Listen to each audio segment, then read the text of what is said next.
nagpa-reserve po kami recently ng house and lot sa isang developer.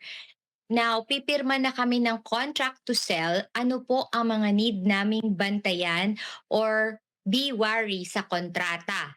Ayun. Hmm, Unang-una sa lahat, tingnan mo muna kung legitimate ba yung developer mo, kung nakarehistro hmm, ba siya, meron ba siyang sapat na mga lisensya, at saka kung ano-ano yung mga nakasulat sa kontrata. Busisiin yung terms and conditions, yung turnover date, tsaka yung titingnan tingnan nila din, basahin nila yung MASEDA kasi meron tayo dun na, after 2 years na kung nakapagbayad na sa developer, 'di ba, meron tayong, merong ta's 'pag hindi sila parang naka-comply, may grace period, oo. puwedeng ma-refund, oo. Basta nakapagbayad ka na within 2 years, basahin niyo yung MASEDA law. Tsaka ayun, yung Hmm, unang-unang titingnan is kung yung developer na yun, legitimate ba na developer oo. talaga.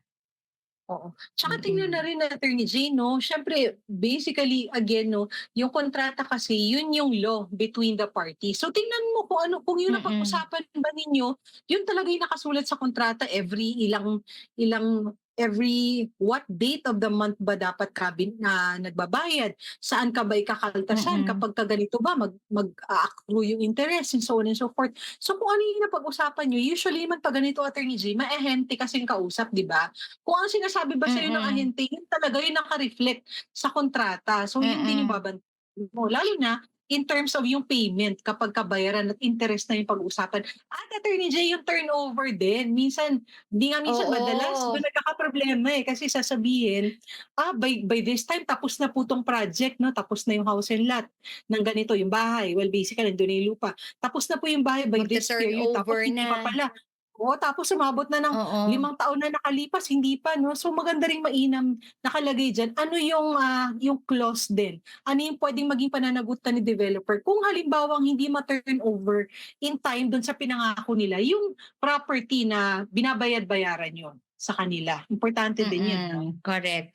Oo, basta't, at maigi rin na kumonsulta sa abogado kapagka may mga contracts na na-involved. Kasi mas alam ng Ah, abogado kung ano yung mga terms and conditions na nakalagay doon na, labag sa batas o sumobra ba sila, especially mga interest rates, 'di ba, Attorney M, dapat titingnan yes, oo, doon, mga gano'n, oo. oo. So maiging Actually meron kayong oo. kasamang abogado, 'di ba, Attorney M? Mm. Yung mga ganyan kasi usually Attorney J, 'di ba 'pag yung mga developer ganyan, yung tinatawag nating contract of an adhesion, 'di ba naka-print na yan, eh, minsan nga liliit pa Yes, ng sulat 'no. oo, Ipa-review niyo po sa oo, abogado kasi iba-iba din naman po yung contract ng kada developer. At, yun nga Attorney J, huwag kayong manghinayang kasi, sa palagay ko naman hindi gano'n ka-substantial ang, sisingilin ng abogado kung magre-review lamang ng kontrata kaysa po later on magkaproblema kayo 'no. So mainam talaga na ipa-review sa abogado para matiyak niya na kung ano yung nakalagay doon sa kontrata, eh, hindi po kayo dehado at naayon po sa batas. Oo, yung mahalagang-mahalaga din po 'yan. ayun.